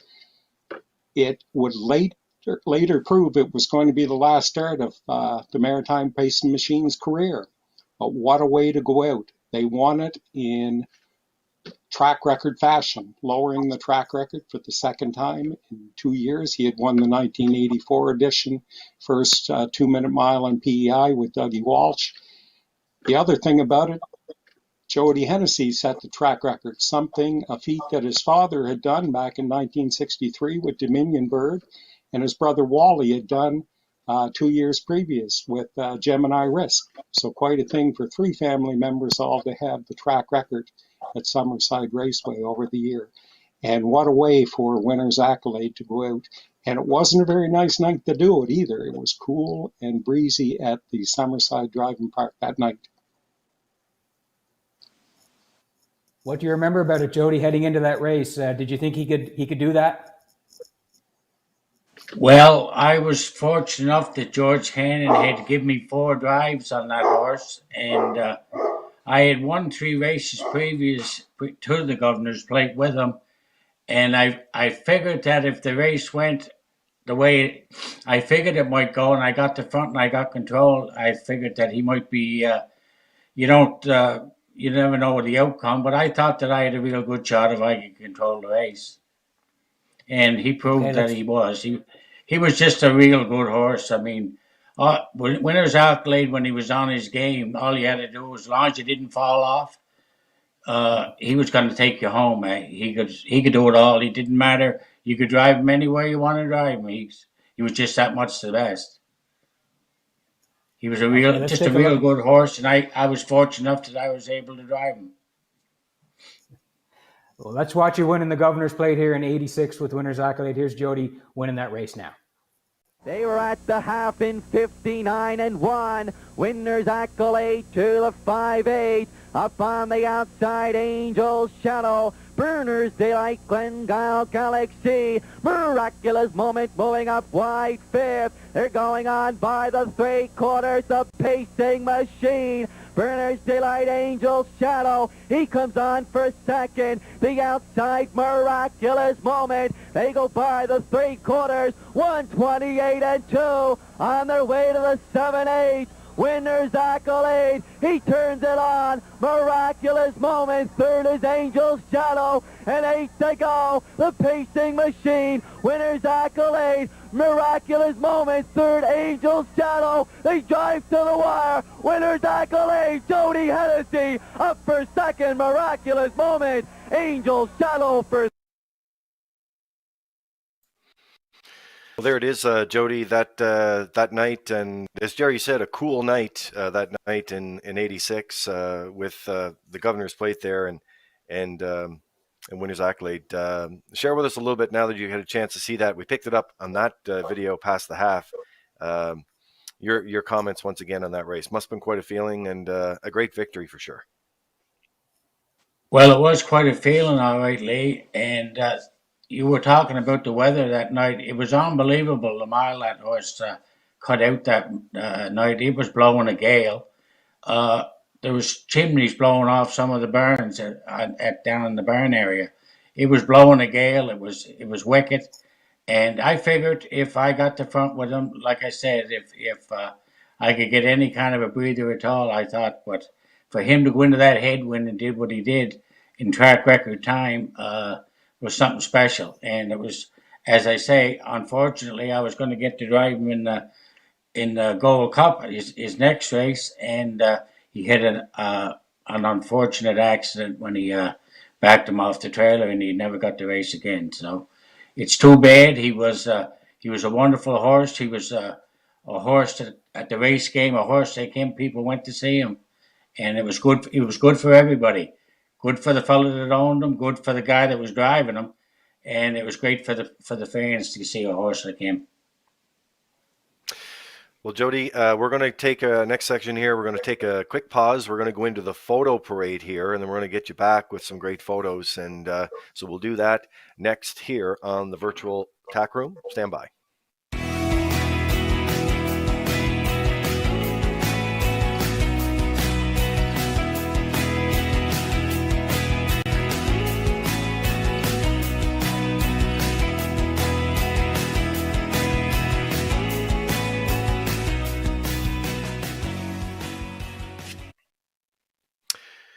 We were working with you and Shelley throughout the week and, getting some great photos. And if you go back to Jerry's bank of photos over the years and Kent as well, here's a special photo that must stand out as a special time. Jerry will set it up for you. This is photos from the 1982 Maritime Driving Championship. By that time, they had new sponsors. It was they were competing for the AF Acorn Memorial Trophy, and to set it up, they had competitions with the leading drivers from 4 different tracks: Sackville Downs, Exhibition Park Raceway in St. John, the CDP, and Sydney Raceway. And they had home and away series of each, and the Each track's teams competing against each other. The top 8 point getters came together for the final, hosted here at the CDP in November of 1982. And the participants from the left, Jody Hennessey. Earl Smith was the winner that year from the CDP. Phil Pinkney again. Marcel Barrio. Donnie Rankin. Doug Sonny Rankin and his brother, the late Callie Rankin, and Wally Hennessey, and Gary Polton, PI Horse Owners Rep. Jody ended up in a tie for second place that year with Marcel Barrio of St. John. Do you remember that particular competition, Jody, or you were involved in a number of others over the years with some great memories as well? Well, Jerry, actually, I remember the time, but I couldn't talk too much about it. It was a great field of drivers there. You take the Rankin boys there, Marcel, Phil, and Earl, and brother Wally. Well, nobody's got to tell you what Wally has done, and they're a great group of drivers. Just to be driving with them guys was it was an honor, and I'm sure the night went well. Guys, this is of Dockery Benghazi, who was owned and bred by the late Vernon McLeod of Sherwood PEI, trained and driven by Jody. He was the son of Cloudcover. He was the Atlantic Sire Stakes 2-year-old pacing call champion of 1985, and at that time they based it on points. Among his wins in that year was the $37,379 purse Rothman Sire Stakes Championship, which was the richest race ever held in Nova Scotia to that time. Dockery Benghazi set a maritime record for maritime bred 2-year-olds with a 201 and 2 qualifier at Champlain Raceway. He had 5 wins, 6 seconds, and 1/3 from 15 starts, earned $34,547 in his freshman campaign. Some other top colts in that class at that time was the ill-fated Kilkerran Direct, which were campaigned by the McLean family, Harborview Charger, Steve B. Down, Horton's Thunder, and Eudes Henry. Dockery Benghazi went on to take a race record of 158-4 at age 4 and career earnings of just about $54,000. Jody, can you tell us of your memories of Dockery Benghazi? Yeah, Kent, I can remember that night at Sackville that he won the Rothmans. There was a virus going around at that time, and 6 out of the 8 horses, the colts that were in that race that day, all had a touch of a temperature. Steve B. Down, which he was, and my fella had a temperature of 101, and it was spilling raining that night. It was a terrible, terrible night. And all we done, and everybody that was in that race all day long, all they were doing was going with a thermometer and checking their colts. Anyway, I was fortunate enough, I guess, that I got a break in the race and got away a little bit on them and ended up winning it that night. But what a terrible, terrible night for racing, especially sick horses. But they all come out of it all right and bounced out of it, and I was fortunate enough that I ended up winning it. And he was a beautiful colt, Dockery Benghazi, a big, strong colt, and was good from day one. He was just a natural, right? I remember we talked about that Dockery Benghazi, and then of course there was another horse, Zachary Benghazi. You don't forget those names. I remember Ricky McPhee had those horses too, and the late Vern McLeod was just a wonderful, wonderful person, and quite a horses for sure. Here picture, isn't it fun, the photo parade? I love it. Brothers and cousins here, over 17,000 wins and counting. Take us through this photo and how special this photo is to you, Jody. That photo is really special to me. I'm not too sure I'm not one of the lightest there. Gordy, you look great. Gordy's next to me. I'm not too sure I'm not lighter than him. Well, Wally's small anyway, and Kenny and Michael. I think I got Michael beat. But anyway, I wouldn't want to take the same photo today. But anyway, no, they're great drivers. They're all good drivers. They come up through the ranks. They're great teachers, and they're good horse people and great people themselves. Jody, this is Island Quinton in the Dairy Queen. What can you tell us about this horse? That's another one of those stake races, a Dairy Queen. It was going another rainy day, miserable. It was at Exhibition Park. He won the Dairy Queen for Rolly Larkin, which is a good friend of mine. Rolly done a real good job breaking and training this colt. I got to go to work a little bit with Rolly when I come home from away, and he had this colt, and he told me that he said, "I got a big, strong colt here, and I think he's going to be all right." And he was right. He was a real nice 2 and 3-year-old. He beat two real nice colts that day in the mud. He beat Alfred and Let's Travel. And you know the kind of horses they were. And he showed a big, strong colt. You could tell just by looking at him. And he won a big race that day. And Rolly and I celebrated a little bit on the way home that day. We went 2 or 3 races with him that day.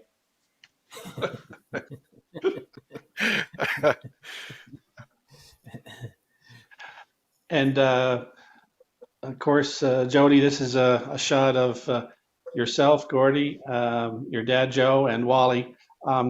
You had as you mentioned, a wonderful family, a large family, and a very close family. But was there competitiveness when the brothers were in a race, the same race? No question. We all wanted to beat one another. That's just part of racing. But I can remember one time the three of us were in the same race in St. John. And I was caught in a hole. I was sitting 3 or something. I think Wally was out the front with something. And Gordy had come early with kind of one that was a kind of a funny gated thing. And he was laying outside me going up to the 3/4 pole. And I looked over at him. I said, "Are you hopping in there?" I said, "Are you done, or what's your horse doing? Is he going to make a break?" I'm running over them at the 3/4 pole. And he said, "No," he said, "that's just the way she goes. I think I'm going to be all right."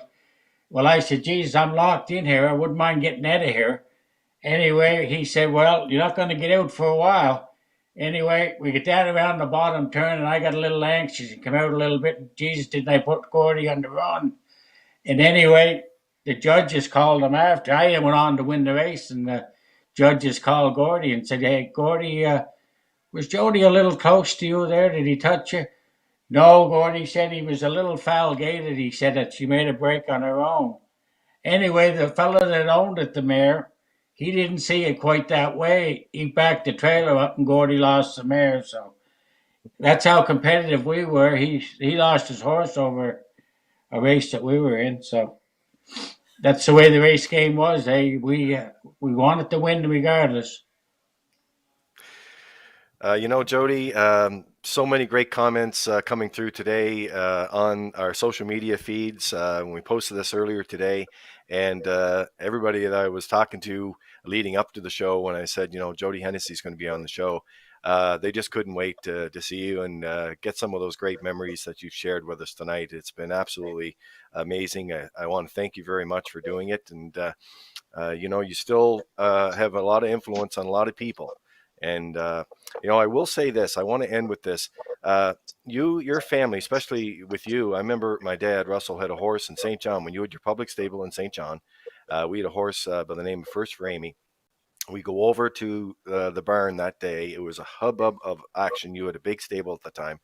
And you stopped everything, came over, greeted us, welcomed us to the barn, took us over to the horse. There's one thing that I always felt, and that is you and the Hennessey family really knows how to treat owners and clients in the game. And as you've told me before, they are the most important. Well, Lee, that's what we were brought up to do. My father always preached to us boys, and he said, when you have people and you have owners that are willing to buy you and look after, this is your livelihood, you look after those people and respect them, and always make time for people. That's just the way we were brought up. My father was like that, and he passed it on to every one of us. And we were very fortunate to be surrounded with some great people, great horses, owners, and we had lots of followers. We were well liked, and we always liked and get along good with everybody. Well, I know when you used to roll into town with the truck, Jody Hennessey driver on the side, Ronnie Matheson trainer on the side, always meant business. It was a pleasure to talk to you tonight, Jody. Thanks for taking the time. Stay well, my friend, and we will talk to you and Shelley soon. Well, Lee, I want to thank you and all the boys on there for having me. It was a pleasure. I hope that you enjoyed the show. I know I did, and you're doing a great job. And anytime at all, Lee, I'm just a call away. Thank you, Thank you Jody. very There's much. Jody Hennessey. There's Thank Jody you. Hennessey tonight, another guest on the virtual attack room brought to you tonight by TTK Construction. And we told you earlier that it was going to be a fantastic show, and boy, he did not disappoint. Here's a gentleman that, you know what, he has put up some great numbers over the years. He's a all-around horseman as well, an owner, trainer, driver, a blacksmith, and as you'll see in just a few minutes, quite a carpenter too. And that is Ken Murphy. And Ken Murphy is joining us here tonight on the virtual attack room, and we should have him next on the screen. There he is. Good evening, Ken. Good day, boys. How are you? Thanks for having me on. Really appreciate it, Ken. The show tonight, we've got some videos coming up here for you. We've got some great photos from your farm operation out there that you've invested in. Before we get to those, though, I'm going to start with a question we like to start off with all of our guests. And how are you and your family doing during these times? Oh, everybody's doing good. Everybody's healthy. That's the main thing. Strange times these days. And the kids, I hope, are in bed. I don't know if they are or not. I got a 5-year-old and I got a 2-year-old, and they don't like it. So hopefully the wife's got them in bed. You put in long days. I know that. And, with your schedule and work schedule and the amount of horses you have. First, though, give us a little background on Ken Murphy and how you and your family, how you got involved in this wonderful sport. Over the last number of years as well, you've been putting up some great numbers, and you've been part of the Drive for Charity, and that means that you've been in the top 10 over those past several years, which is quite a feat as well. Take us back to how it started for you. Yeah, well, I just started like any other kid has in harness racing. Yeah, you grow up in the game. My father is he's my mentor, like I want to be like my father, right? So every kid wants to be like their father, right? So anyways, in grade 4 or 5, I started walking to the track there from Parkdale School, and then I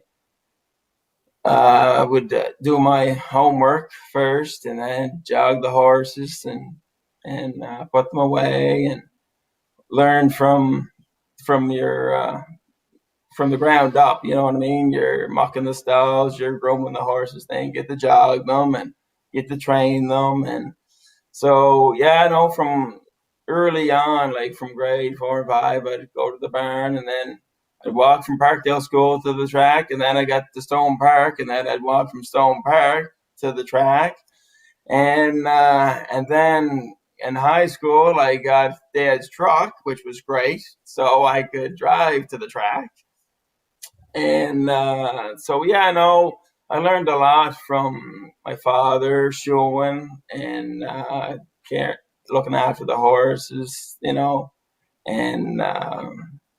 his work ethic. Dad never stops, right? So, and just working that way. So I started actually with when I got my license to drive my father's truck to St. Peter's in Panett. I would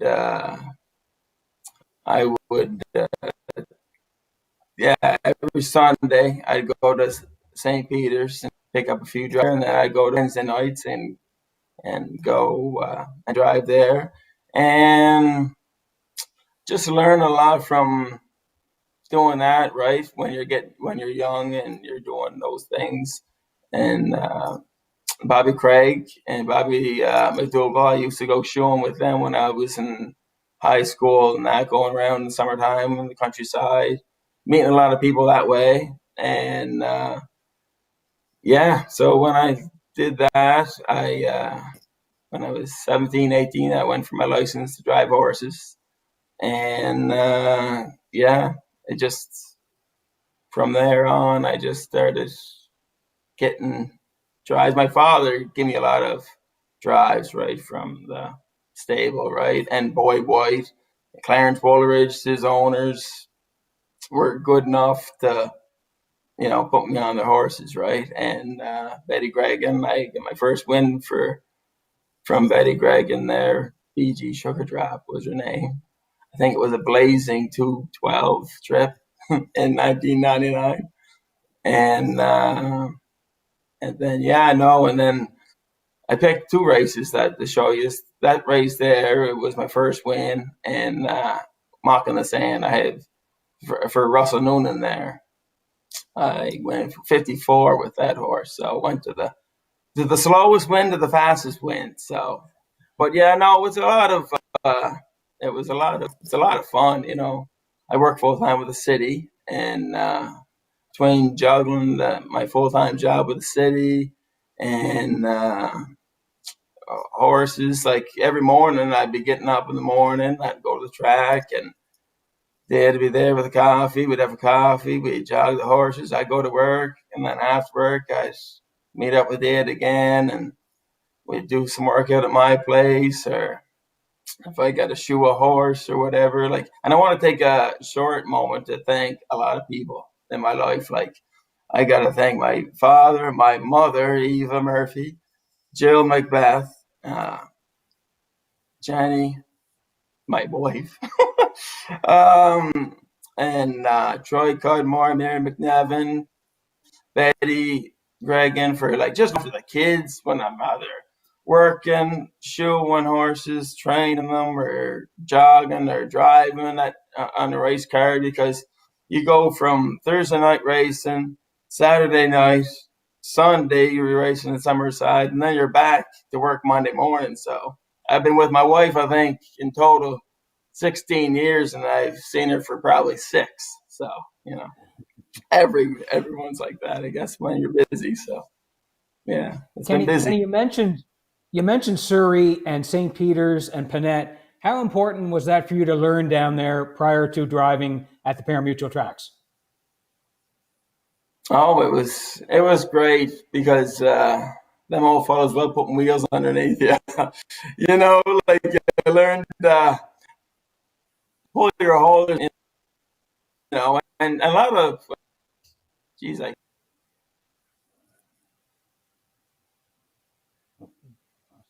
20 or 20 years ago, where you had your best gated horse out.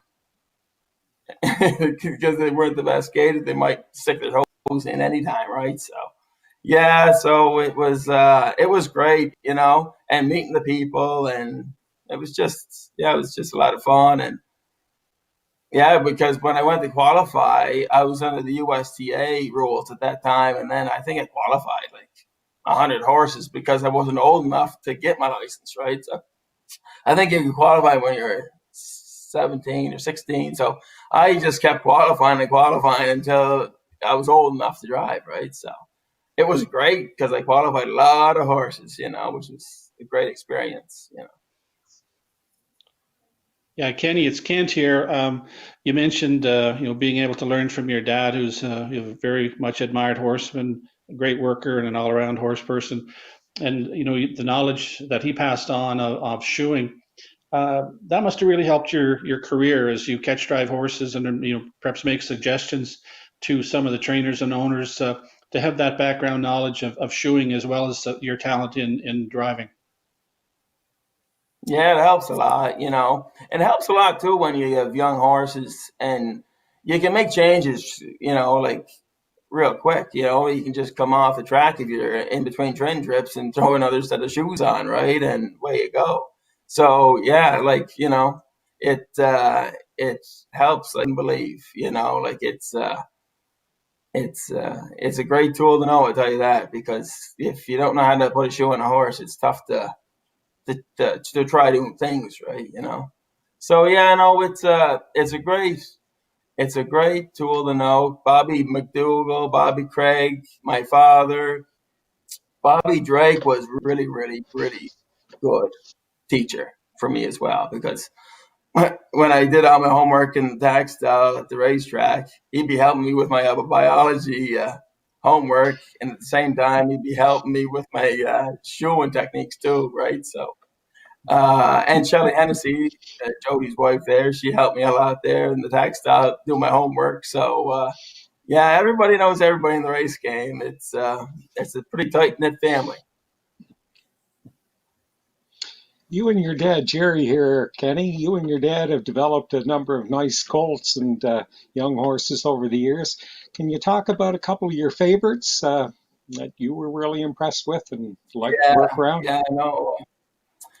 Yeah, I like, we love doing that. Me and Dad, that's what we enjoy doing the best. We like taking young colts on, buying them and breaking them and gating them up and training them down and racing them a couple times and sell them and then get another colt. Or, you know what I mean? Like it's Tommy Collins bought a colt and a filly in Harrisburg, and Dad went down with them. And Tommy and Dad bought a Yankee Cruiser colt and Dragon Again filly, and he paid $2,200, I think, for the colt, and I think $3,500 for the filly. And Dad was just thinking to himself, I bet you he's wondering, these legs must be on backwards. They bought them so cheap, because the colt was a Hanover colt. What was his name? He was a Scary One Hanover. That was the colt's name, and he took a record, 51. Mm-hmm. And the filly was Rewind Again was her name, and she took a record of 53. And she, so we trained them down. Dad and Tommy brought them home, and we trained them down and qualified both of them and sold them off the qualifiers. And Jack Reacher was another colt that I had. My buddy Jeff Cummings and I had a colt. And actually, we renamed him Jack Reacher. He was island bred. He was foaled on the island, but he was Ontario bred, so he was eligible for Joe O'Brien. And the first time I trained that colt, I trained with my father. He had another 2-year-old, and we play cat and mouse games. You know, when you turn them, you teach them how to pass and stuff. And anyways, I turned the colt and went a mile, and then Dad wanted to go around me at the half, and I said, no, sorry, Dad. The colt just had that killer instinct. Just, you ain't getting by me. And it proved it on the track, because he took a record of 51, that colt. And I only paid $2,200 for that colt at the sale, the yearling sale that year. And they don't know how much they're worth, at the sales. And if you could only see their heart and their will to win at the sale, you'd be a rich person, because you couldn't. It's amazing, because we raced him. He was that hot. I qualified him his first qualifier, and he had earplugs in. And I did that stupid mistake at the 3/4 pole. I popped the plugs, and he just blew up. He run all over the place. So the second time I qualified him, I left the earplugs in, and I just let him do his thing, and I qualified him in 58. His first start was all home week, I think 2014, and he won no problem, and 58 and 1. Last quarter was in 28. And then the week later, we took him to Summerside for the Joe O'Brien gold. We went for 10,000. I just let them all get out of the gate. I think I was like 6 or 7 lengths off the gate, because he was a little hot, right? So, but I let them all get out of there, and then as soon as it settled, I came, and he just, he did the rest. I just sat there and smiled, because he was them kind of horses there, And I left the earplugs in. I just said, I wasn't testing fate again. We're going for 10 grand. I was just being a good boy. I just sat there and smiled. It was pretty funny. But that's the thing, like as Lee said, the last few years I've been having some good success, right? But you're only as good as your horse, right? So if I've had the luxury of driving Ramblin' Lily and One Hot Camshaft and Trace of Purple. She was a decent mare. I win 55 with that mare, put a record on that mare. Mock in the Sand, what a great horse that was, and still is. He's training back actually. And Dad and I had first start down for Bruce Wood, and he was a nice racehorse for us there. I think one year he made close to 14,000 and had 7 or 8 wins that year.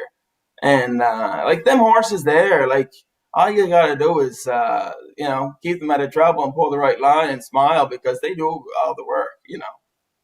So I'm very grateful that they're people are.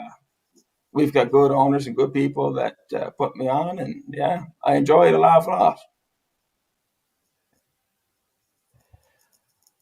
We want to take a look at that first win, Lee, as we go back and talk to Kenny after this race. Kenny, I think you said this was 1999. BG Sugar Drop, your first win at the CDP. Let's watch it, and then we'll get your reaction after the race. Here we go. Fan racing, and from the center, that's Dancy Two Shoes being pointed out. Towards the rail is Morgan's Jet second, racing for third, Lone Water Boo, then in fourth between horses. PG Sugar Drop, 3 wide, round the turn, Belfast Rose fifth. Off stride at the rail, the Sassy Star, and JK Missile went on the run now. Waterside Apache moving up to 6th. They're on the backstretch, and off stride goes Morgan's Jet, and that causes some interference to 5, Belfast Rose. As they move to the opening quarter, they're led by Dancy Two Shoes, gonna get lots of company now. Belfast Rose between horses second, 3 wide, Morgan's Jet third. On the rail and racing fourth is Lone Water Boo, then in fifth, PG Sugar Drop. Waterside Apache 6th, the Sassy Star 7th, JK Missile. Trailing the field, the quarter was 33 and a 3. They get set to move off the turn for the first time, led by Dancy Two Shoes. Belfast Rose on the outside to challenge. Lone Water Boo's in the pocket third. Morgan's Jet fourth outside. PG Sugar Drop has fifth and moving out now. Waterside Apache up the rail is 6th. Then a Sassy Star 7th and JK Missile on the outside. Trailing the field. Going down to the paddock turn for time 2. Dancy Two Shoes on the lead. Facing to the 5-8. Belfast Rose on the outside is second. The half is up in 106. And a 3. Lone Water Boo racing right there at the rail in third. Morgan's Jet on the outside is moving fourth. BG Sugar Drop fifth. Waterside Apache is 6th. JK Missile 7th. The Sassy Star trailing the field. They're 3 deep at 3/4 now. Dancy Two Shoes clinging to a lead. BG Sugar Drop on the far outside now with a hit in front. Belfast Rose between them is third. Lone Water Boo on the rail is fourth. Morgan's Jet set up on the outside to be fifth. Then in 6th, Waterside Apache, JK Missile 7th, and a Sassy Star is 8th. Non-wagering event. Kenny Murphy looking for a first winner, and he's driving deep in the lane, and he's gonna get it, folks, with BG's Sugar Drop. Here they are. Well, Kenny, there's that race there. I'm sure your dad, Clifford, and even brother Stephen and the whole family there cheering you on. I mean, 1999, and you've had so many drives and so many wins since then. How did it feel to go back to see that race again?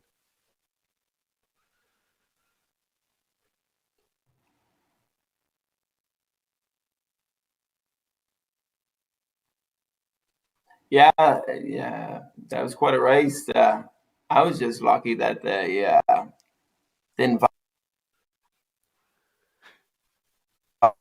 And it was interesting there. They were not the best gaited horses in the world, and the one that I won with wasn't the best gaited horse in the world because she can make some awful hucklebuckles too. So it was a good race. It was my first drive. It was my first drive, my first win, and I think we went in 2:12. Yeah, it was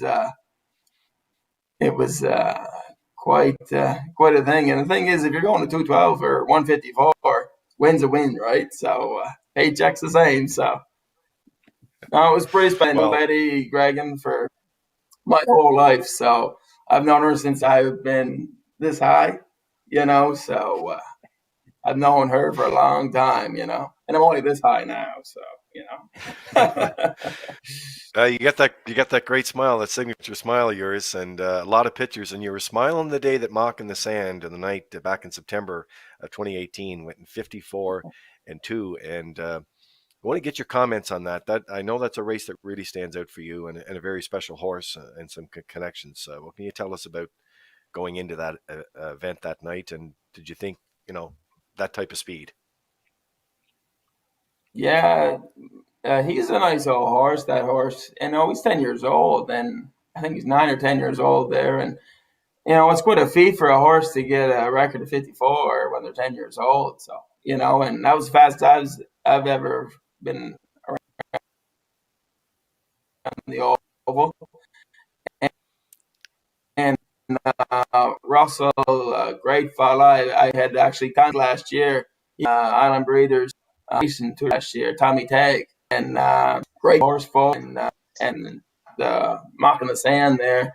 He takes a while to get back into the swing of things when he first starts racing, but then once in midsummer, early fall, he starts turning it on big time. And yeah, the first when he's on his game, that horse, he is a monster. Especially if he gets to the front, he's a tough horse to beat if he's on his game off the front. And when we left the gate there that night around the first turn, the bike was just shimmying around that first turn, and I said, "Oh baby, we're good tonight."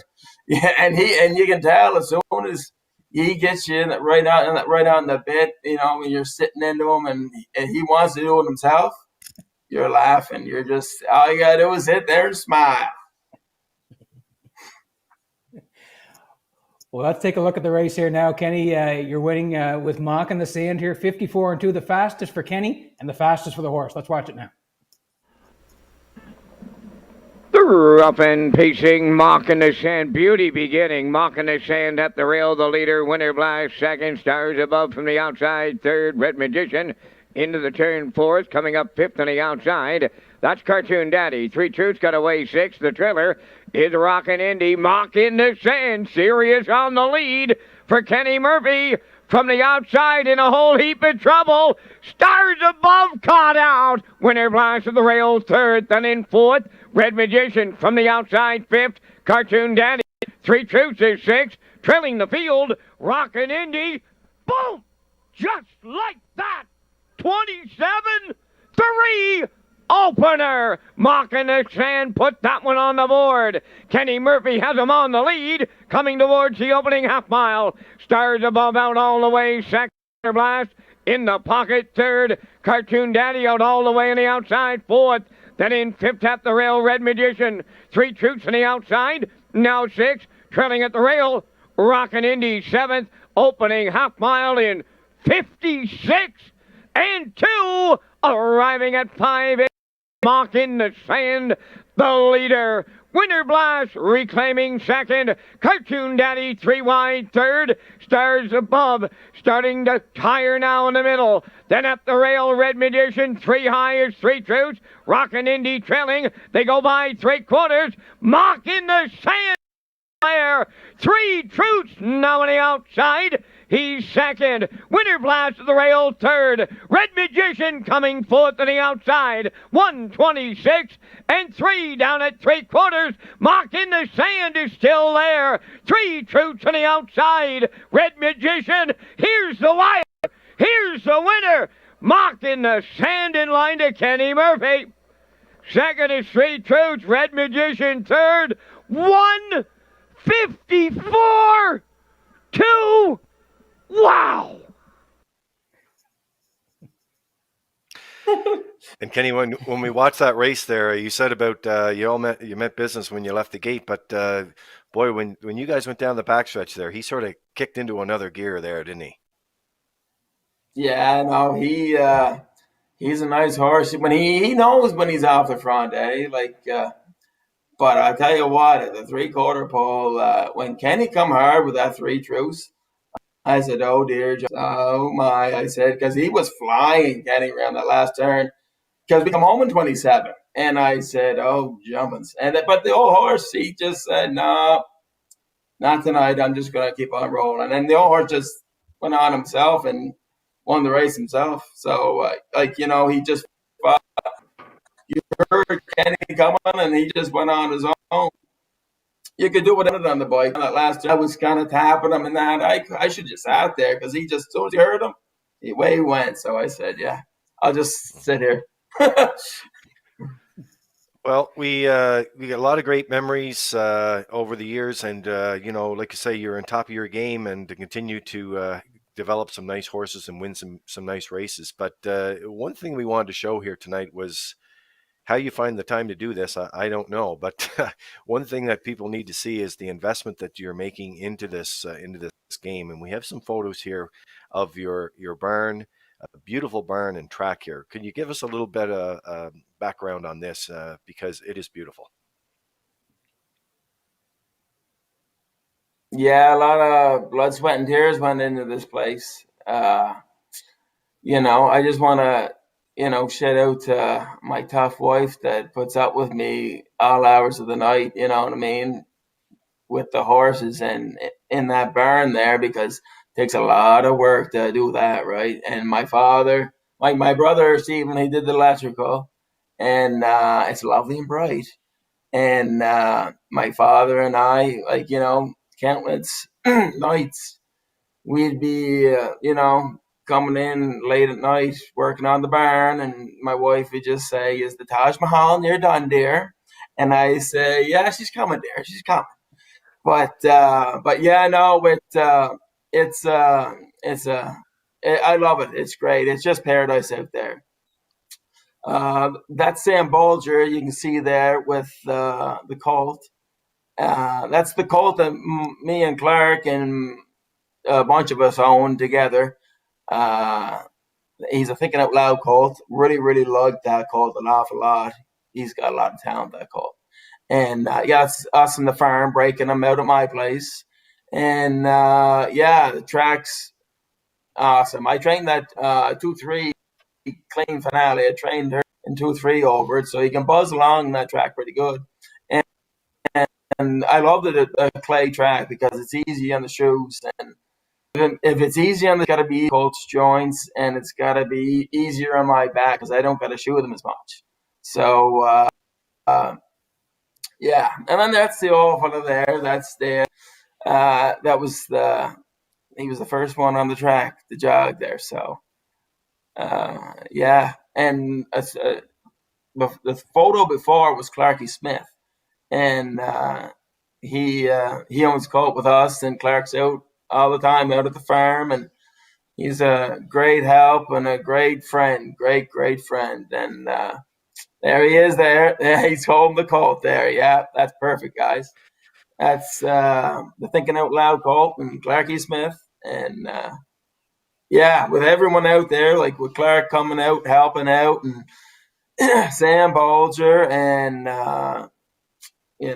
Betty and Mary and Troy and everybody that helps out when I'm showing or doing what you see there, the barn work or fixing stuff up and driving horses. I couldn't do it without them because they look after my kids. They're helping me raise me kids, so it's greatly appreciated,